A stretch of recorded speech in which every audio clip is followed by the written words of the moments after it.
Oke, selamat siang. Kami dari kelompok 2 ingin mempresentasikan pengantar bisnis terkait bentuk kepemilikan perusahaan dari kelompok 2. Yang pertama ada kelompok kami yaitu Fitriah Ramadhani dan juga ada saya sendiri Ramadhani Novian Jaya. Nah, di sini kita akan membahas kepemilikan perseorangan. Nah, bisnis yang dimiliki perseorang atau disebut kepemilikan perseorangan atau sole proprietorship. Pemilik dari suatu kepemilikan perseorangan disebut pemilik tunggal. Seorang pemilik tunggal dapat memperoleh pinjaman dari kreditur untuk membantu mendanai operasi perusahaannya, di mana pinjaman itu sendiri tidak mencerminkan suatu perusahaan. Pemilik tunggal memiliki kewajiban untuk menutup seluruh pembayaran yang diakibatkan oleh pinjaman tersebut, tapi tidak perlu membagi keuntungan bisnisnya kepada para kreditur. Nah, selanjutnya ada keuntungan kepemilikan perseorangan. Yang pertama, seluruh keuntungan akan diterima oleh pemilik tunggal. Yang kedua, organisasinya yang mudah. Ketiga, pengendalian yang penuh. Yang keempat, pajak yang rendah. Nah, selanjutnya ada kerugian kepemilikan perseorangan. Yang pertama, pemilik tunggal menanggung seluruh kerugian. Yang kedua, kewajibannya tidak terbatas. Yang ketiga, dananya yang cukup terbatas. Yang keempat, keahlian yang terbatas. Lalu selanjutnya ada persekutuan, yaitu bisnis yang dimiliki secara bersama atau lebih, atau yang disebut dengan persekutuan atau partnership. Para pemilik dari bentuk bisnis ini disebut sekutu atau partner. Para pemilik harus mendapatkan persekutuan mereka ke negara bagian dan mungkin juga harus memerlukan izin kerja. Sekitar 10% dari seluruh perusahaan berbentuk persekutuan.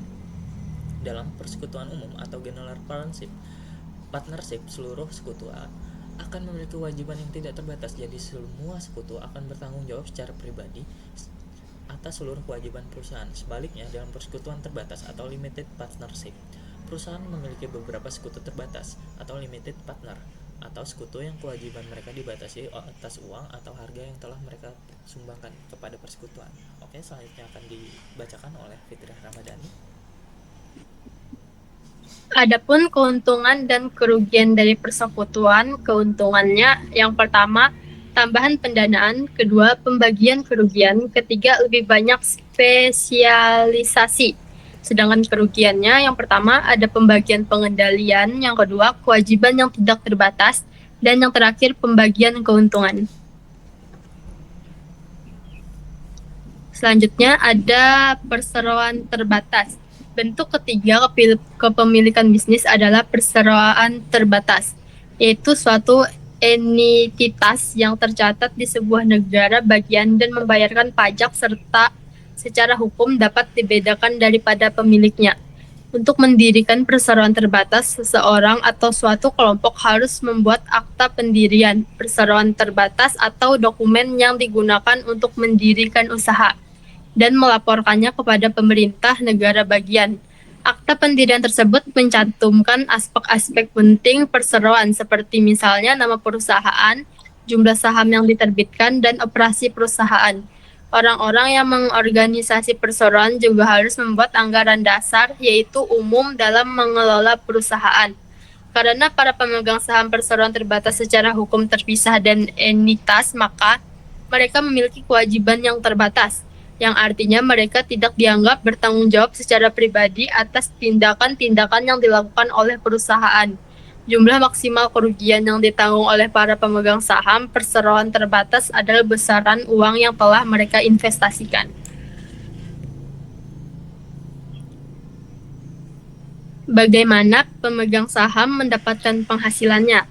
Yang pertama, mereka dapat menerima dividen dari perusahaan yang merupakan bagian dari keuntungan perusahaan selama 3 bulan terakhir yang distribusikan kepada para pemegang saham.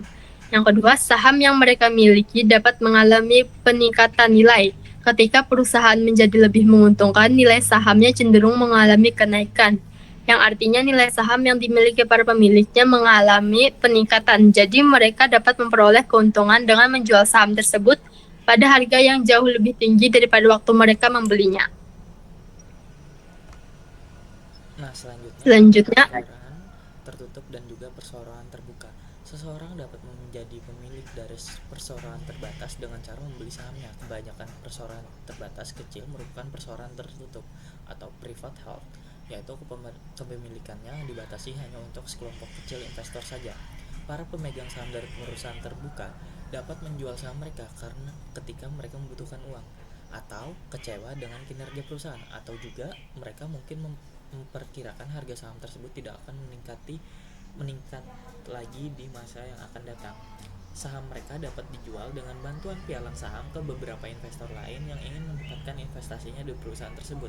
Perseroan terbuka dapat memperoleh dana tambahan dengan menerbitkan saham baru. Artinya, para pemegang saham lama dapat membeli tambahan saham, atau investor-investor lain dapat menjadi pemegang saham dengan membeli saham perseroan. Dengan menerbitkan saham baru, perseroan dapat menambahkan beberapa pun dana yang mereka butuhkan untuk mendukung ekspansi bisnis mereka. Perseroan terbatas yang ingin menerbitkan saham baru harus dapat meyakinkan para investor bahwa dana tersebut akan digunakan dengan benar, sehingga akan memberikan pengembalian yang wajar bagi para investor tersebut.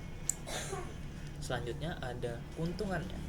Keuntungan perseroan terbatas. Yang pertama, kewajibannya terbatas. Yang kedua, akses pendanaannya. Ketiga, kepemilikan perpindahannya. Selanjutnya ada kerugian perseroan tertutup.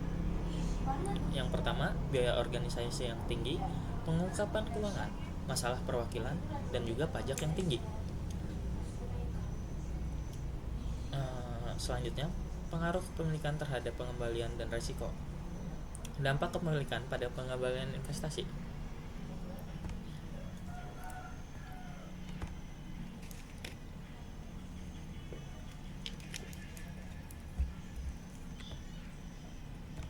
Pengembalian investasi, sebuah perusahaan diperoleh dari laba perusahaan yang disebut juga keuntungan atau penghasilan. Seperti yang telah diuraikan sebelumnya, ketika sebuah perusahaan menghasilkan laba, maka perusahaan akan membayarkan sebagiannya ke kantor pajak sebagai pajak penghasilannya. Setelah sisa laba atau setelah pajak menunjukkan pengembalian dalam satuan mata uang kepada pemilik bisnis. Akan tetapi jumlah laba setelah pajak merupakan sebuah perusahaan tidak selalu dapat diartikan sebagai suatu alat ukur atas kinerja perusahaan yang bermanfaat, kecuali ia telah disesuaikan dengan jumlah ekuitas perusahaan yang merupakan total investasi dari para pemegang saham. Karena alasan di atas, para pemilik bisnis lebih memilih mengukur profitabilitas perusahaan dengan cara menghitung pengembalian atas ekuitas atau ROI, atau juga di dalam singkatannya Return on Equity, yang merupakan proporsi laba atas ekuitas.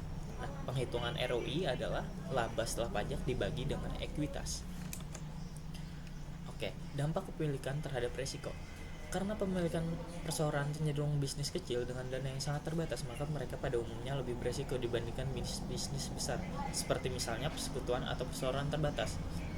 Kita lihat suatu kepemilikan perseroan yang memiliki pendapatan tahun ini $200,000 dan pengeluaran sebesar $300,000, maka perusahaan tersebut membutuhkan ekuitas sebesar $100,000 untuk menutupi kerugiannya. Jika tidak, perusahaan hanya memiliki $6,000, maka kerugian bisnis tersebut tidak akan ditutupi.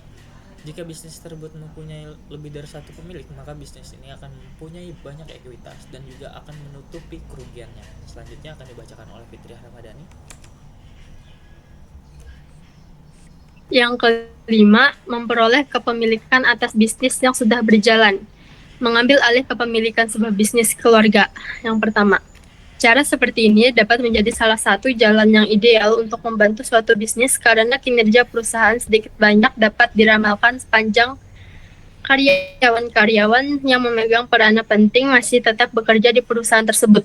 Keputusan-keputusan penting yang berkaitan dengan proses produksi dan operasi-operasi perusahaan lainnya telah ditentukan terlebih dahulu. Jika sebelumnya bisnis tersebut cukup berhasil, maka fungsi utama pemilik baru hanya tinggal memastikan bahwa operasinya sudah ada tetap berjalan dengan efisien. Alternatifnya, jika bisnis tersebut mengalami kinerja yang buruk, maka pemilik baru harus mengubah kepemilikan manajemen, kebijakan saran, dan kebijakan keuangan. Yang kedua, ada membeli bisnis yang sudah berjalan. Seseorang yang mempertimbangkan untuk membeli suatu bisnis yang sedang berjalan harus memutuskan apakah mereka memiliki cukup keahlian untuk menjalankan bisnis tersebut atau minimal mengawasi manajer-manajernya dengan baik. Mereka harus membandingkan ekspektasi keuntungan bisnis tersebut dengan biaya awal yang dibutuhkan untuk membelinya.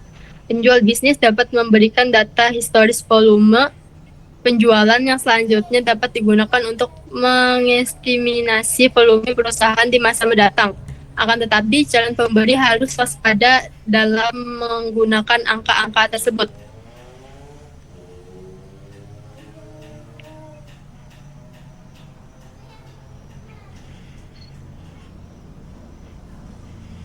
Selanjutnya, ada warlaba. Warlaba atau franchise adalah kesepakatan di mana pemilik suatu bisnis yang disebut pewarlaba, franchisor, memperkenalkan pihak lain atau terwarlaba menggunakan merek dagang, nama dagang, atau hak ciptanya dengan syarat-syarat tertentu. Setiap warlaba beroperasi sebagai suatu bisnis yang independen dan pada umumnya dimiliki oleh kepemilikan perseorangan. Jadi bisnis baru yang dibuat dengan menggunakan merek dagang dan nama dari franchisor yang sudah ada.